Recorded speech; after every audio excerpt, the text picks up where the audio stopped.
This film shows the preparation, transport, delivery, and emplacement of the SADM in typical parachute missions by swimmers. Once released, the SADM falls to the end of a 17-foot lowering line attached to the jumper's parachute harness. Separating the munition from the jumper decreases the impact shock on the jumper at water entry. Keeping the munition attached to the parachute prevents free fall of the munition and prevents the jumper from losing the munition in night missions or heavy seas. The strap end of the lowering line is passed through the apex of the harness and a metal ring on the underwater pressure case. Once secured, the line is coiled in a figure 8 or S coil and placed in a breakaway bag. The bag is closed with nylon thread or a heavy rubber band. Next, a cloth cover is placed over the flat end of the munition. This end of the munition has several projections, including the arming mechanism, which might injure the parachutist or snag parachute shroud lines if not covered. The strap end of the lowering line is temporarily tied to the cloth cover to keep the lowering line from being pulled out of the breakaway bag during handling.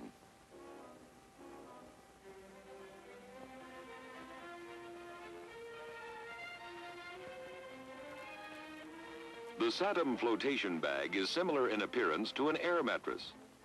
While airborne and during the first part of the jump, the flotation bag cushions the parachutist and protects him from injury. To keep the munition from swinging away from the jumper, a strap from the flotation bag is attached to either the right or left leg of the jumper with a quick release fold.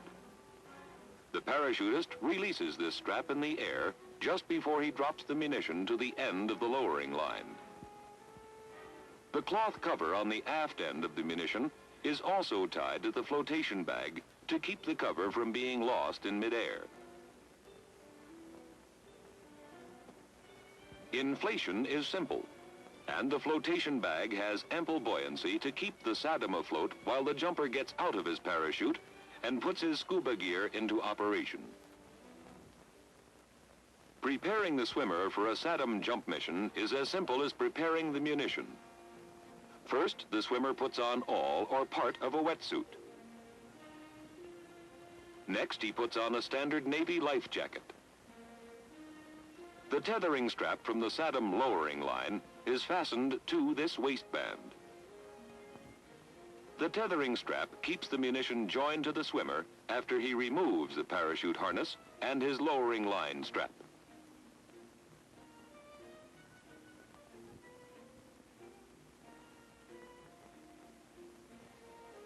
The swimmer's weight belt goes on over the waistband. Scuba gear goes on next. A variety of scuba equipment is compatible with this type of delivery.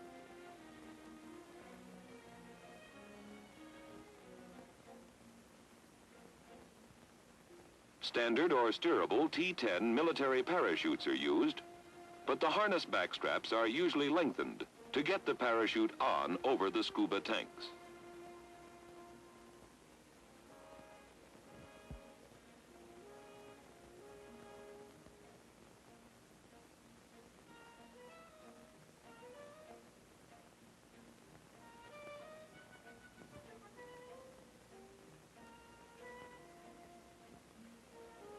Next, the SADM suspension fittings are attached to the D-rings on the parachute harness.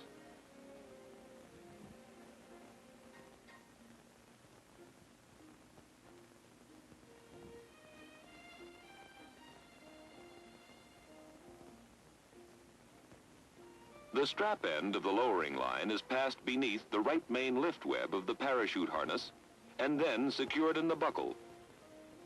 Fastening the lowering line here takes much of the shock off the jumper when the SADM is dropped to the end of the lowering line.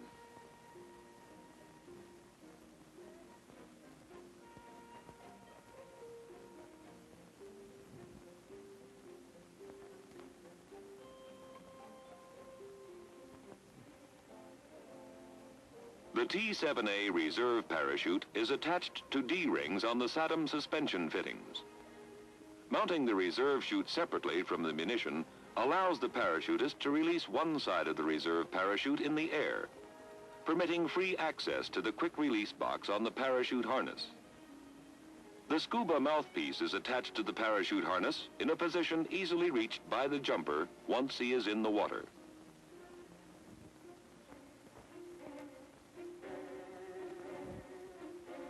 Engineering development tests on the SADM Parachutist swimmer delivery system were conducted jointly by the United States Navy and Sandia Laboratory. UDT and SEAL team members jumped from several Navy aircraft to evaluate their suitability as carriers for SADM jumpers. Each aircraft presented different problems for the parachutist in terms of body position and the sequence he had to follow to make a safe exit. Tests were made from the CH-46A Sea Knight helicopter, with 2 parachutists participating in each jump. One carried the SADM, the second was the safety man.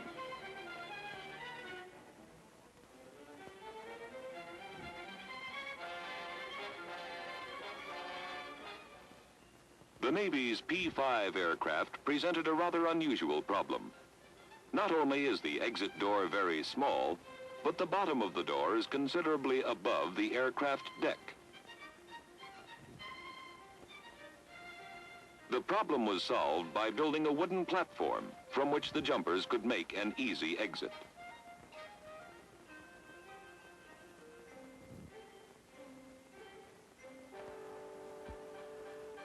Jump tests were also made from a Marine C-130 cargo aircraft.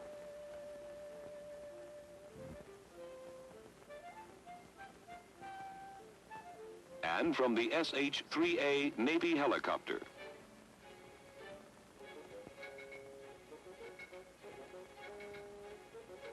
After exit from the aircraft, all jump missions into water follow the same sequence. Once the parachute stabilizes, the jumper releases one side of his reserve parachute. Then he releases the leg strap. He actuates the single-point quick release mechanism, and the SADM falls to the end of the lowering line. The jumper positions the quick release box on the parachute harness so that a single blow will open it. Once in the water, the 2 members of the jump team remove and sink their parachutes and parachute harness. Using the lowering line as a tow line, the demolition team then swims to the target.